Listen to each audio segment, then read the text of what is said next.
Alô, galerinha do sétimo ano, como é que vocês estão? Espero que estejam bem, descansados e estudando bastante, principalmente, aprendendo conteúdo, tirando as dúvidas. Bem, hoje nós vamos então dar continuidade ao conteúdo que nós vimos anteriormente, na semana passada, após a semana do saco cheio, que é as capitanias hereditárias. Então, é uma continuação direta, né, de todo aquele processo da chegada dos portugueses, né? Vocês viram trechos da carta do Pero Vaz de Caminha que retratava muito bem, né, como que os portugueses viam a galera daqui quando eles chegaram. Então acho que assim vocês já tão craques e a gente pode seguir. Então, como eu sempre falo, relembrar é viver. A gente tem que lembrar para continuar nesse conteúdo do Tratado de Tordesilhas, que é a divisão, né, que a gente tem aqui do Brasil, basicamente. Não é no meio certinho, né? Como a gente sabe, que está nessa imagem. Mas, de um lado, nós temos um território dominado por portugueses e do outro espanhol. Então, eles tinham um acordo de nenhum tratar com o outro e cada um explorar o seu próprio território. Nesse momento de chegada dos portugueses, principalmente aqui no território brasileiro, nós temos o chamado ciclo de pau-brasil, do pau-brasil, nesses 30 primeiros anos, a partir de 1500 até 1530. Eles procuraram ouro, não acharam, e acabaram explorando o que tinha de mais valioso aqui naquele momento encontrado e que eles sabiam, que era o pau-brasil, né, que era utilizado para fazer a tintura de vermelho de peças e roupas, né? Mas eu pergunto para vocês, isso é algo que eu já não falei nas aulas passadas.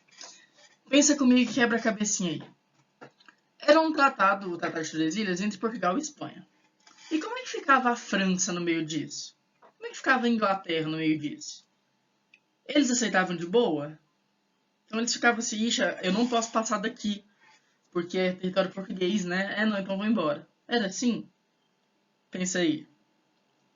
Eu já te digo. Não, não era assim. Eles estavam, ó, eu não tô nem aí. O acordo é entre vocês, né?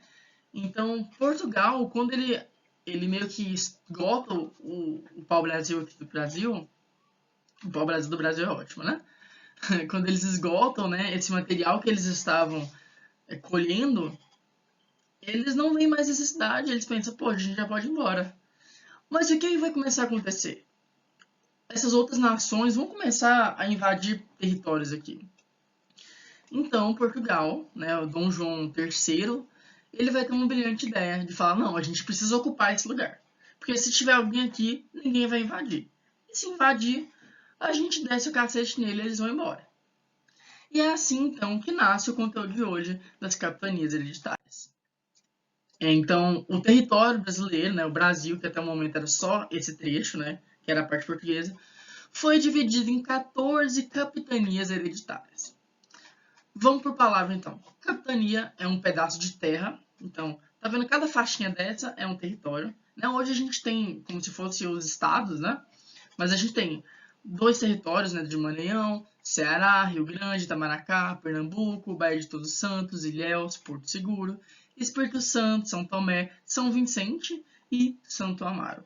14 territórios, né? O Dom João III então fala para o Martim Afonso de Souza, né, que é o primeiro cara que vem para cá para fundar uma capitania mesmo, né? Ele fala, olha, vai lá, pega essa capitania, esse pedaço de terra e vai cuidar dele. Vai povoar, chama mais gente e vai explorar aquele território. Então, tinha o objetivo de ocupar e explorar. Por que hereditário? Ora, porque ele passava de geração em geração. Então, o filho do Martim de Souza, do Martim Afonso de Souza, herdaria esse território. Então, sempre nessa ideia, né? Por isso, hereditário. É importante a gente lembrar e saber que as capitanias elas foram o primeiro sistema administrativo do Brasil.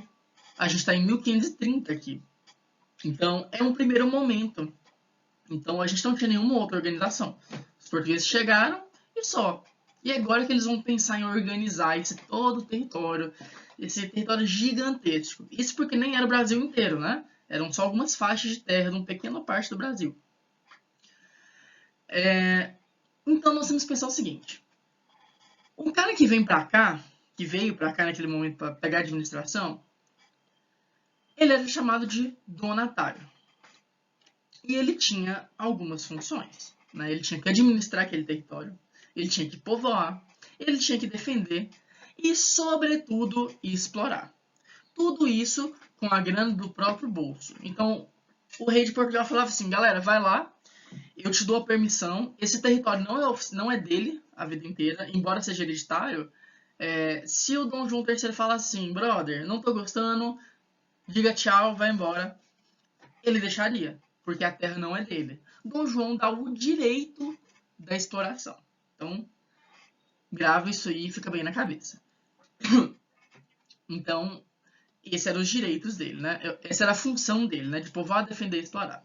E agora, o que ele tinha de vantagem? Porque ele gastava o dinheiro do próprio bolso e nem era dele. Então, o que ele poderia fazer? Ele poderia doar sesmarias. Sesmarias eram pedaços de terra. Então, olha só, sesmaria não é a mesma coisa que a capitania. A capitania é aquele pedação de terra. A sesmaria é como se fosse só um territóriozinho. Então, sei lá, imagina na sua casa que tem vários cômodos. A capitania é a sua casa inteira e a sesmaria são os cômodos. Eles estão interligados, mas cada um cuida da sua parte. Então, eles ficavam com uma sesmaria também. Então, por mais que ele gastasse, ele estaria lucrando um pouco. Ele poderia dar títulos. Ele criava títulos para parentes e tudo mais. E também aplicava impostos para aqueles que estavam ali. Os donatários, os familiares, né? E todos os portugueses que vinham para cá, eles eram da nobreza, inicialmente, só que não da alta nobreza. Porque era um trampo muito grande vir para cá. Você tinha que administrar, você tinha que gastar dinheiro, né? Então muitas vezes não dava certo, alguns lucravam, alguns conseguiam, outros não.